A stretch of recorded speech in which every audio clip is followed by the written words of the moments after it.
Barang siapa yang ridho dengan ketentuan Allah, yang ridho dengan keadaan yang Allah berikan kepada dirinya, falahur ridho, maka di situ ada keridhaan Allah. Waman sakhito falahu sukhtu, dan barang siapa yang murka, yang marah, yang benci dengan ketentuan Allah, maka ada kemurkaan Allah di situ. Teman-teman, kalau teman-teman sibuk mencari alasan dari setiap apa yang pergi meninggalkan kita, maka teman-teman tidak akan pernah ikhlas.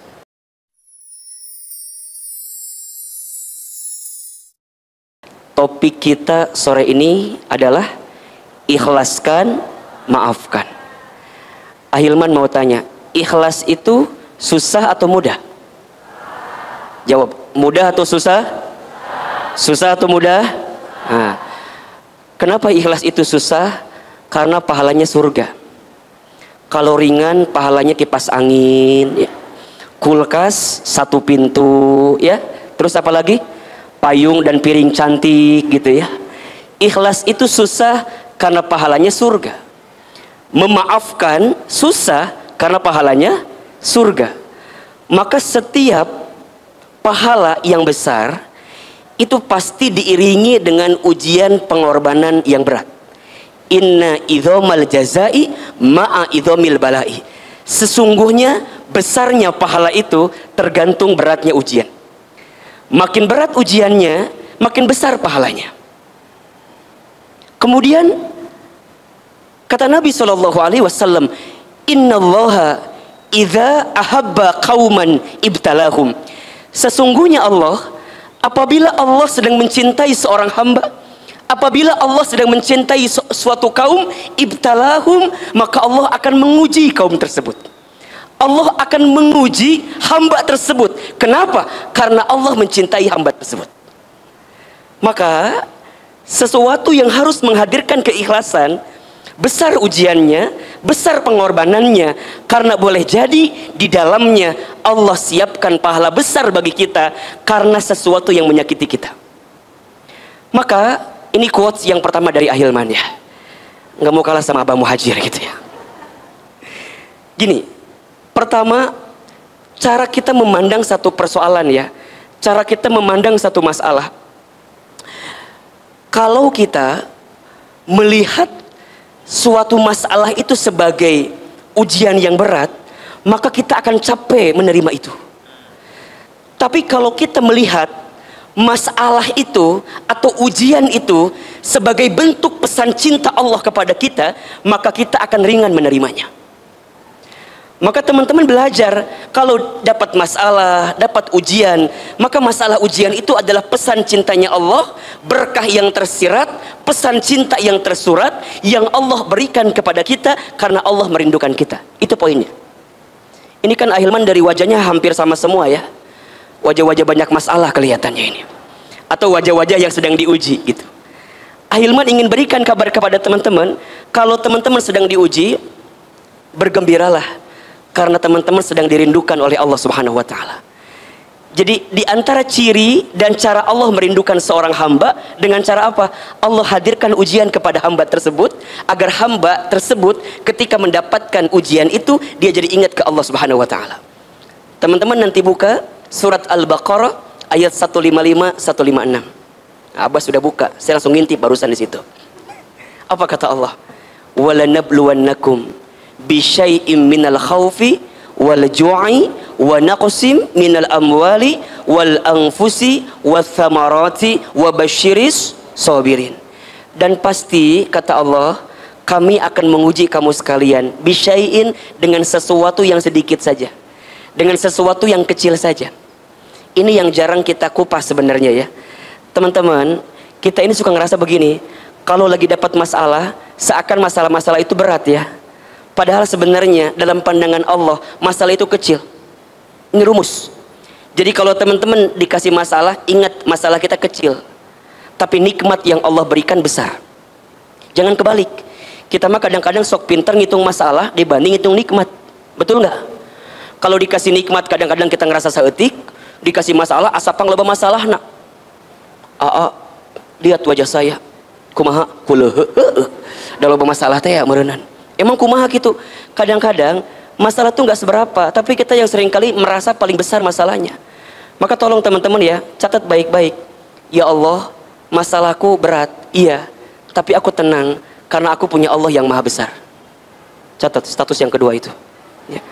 Ya Allah, aku punya masalah yang berat, tapi aku tenang karena aku punya masalah yang punya Allah yang maha besar.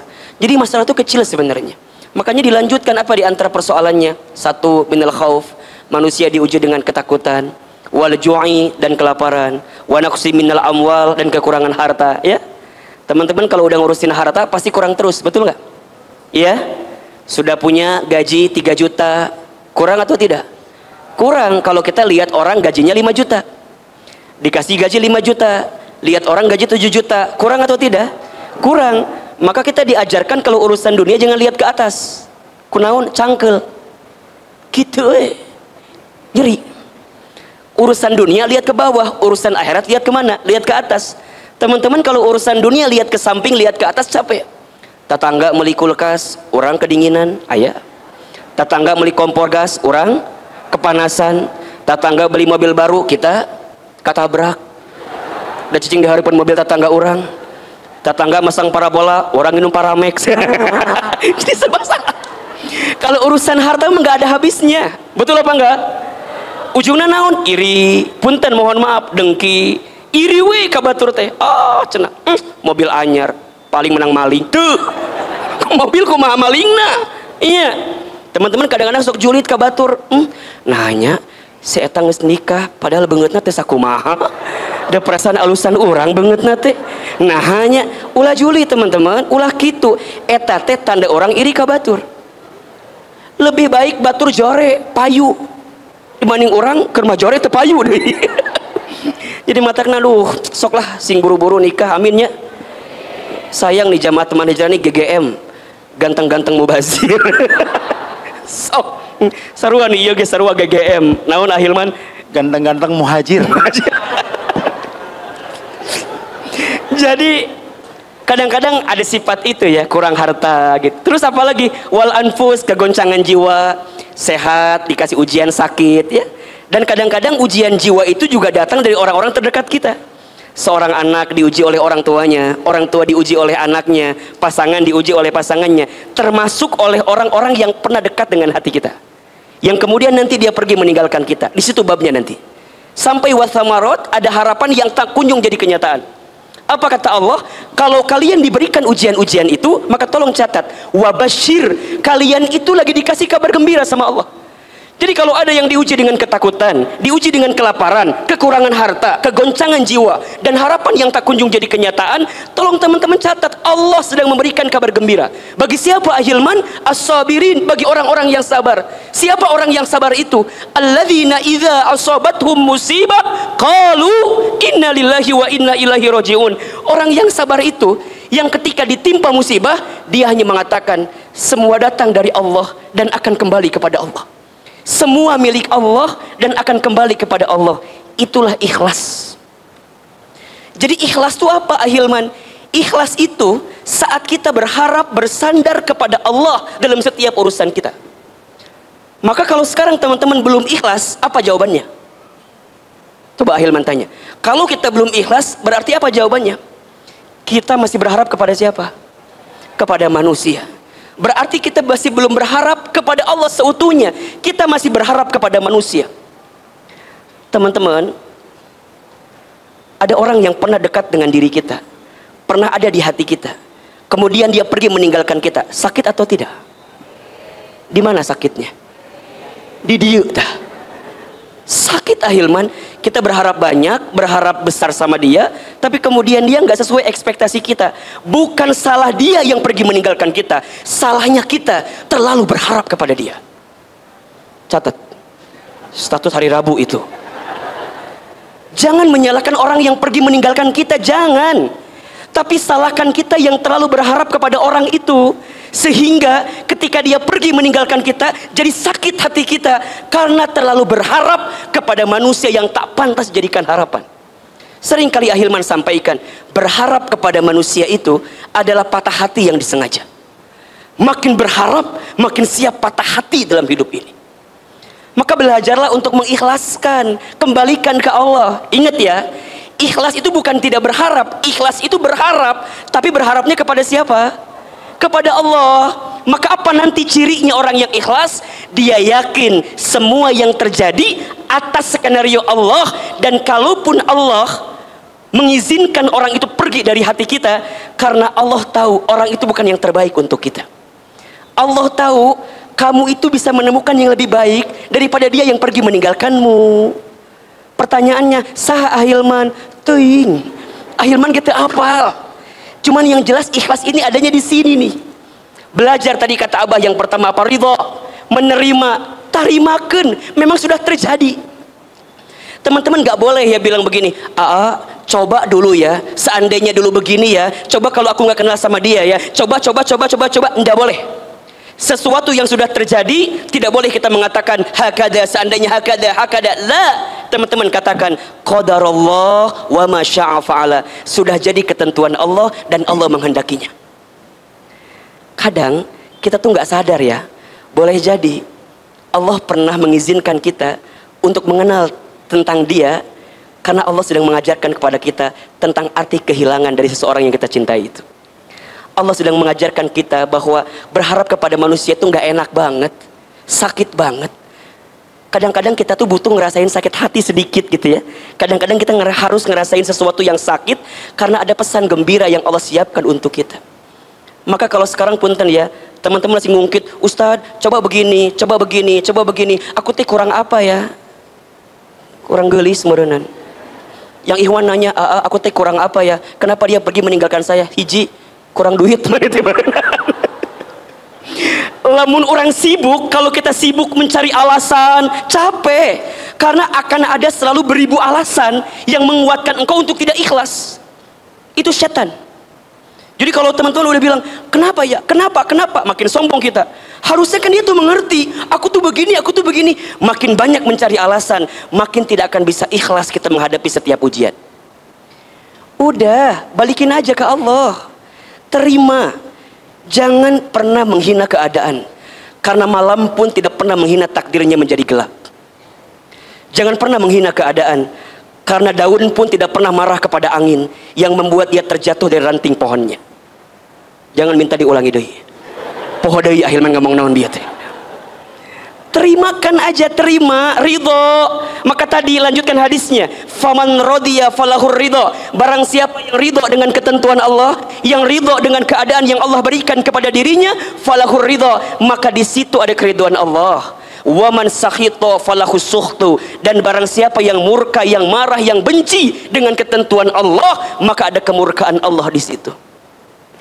Teman-teman, kalau teman-teman sibuk mencari alasan dari setiap apa yang pergi meninggalkan kita, maka teman-teman tidak akan pernah ikhlas. Mulai hari ini, kalau ingat ya, kalau teman-teman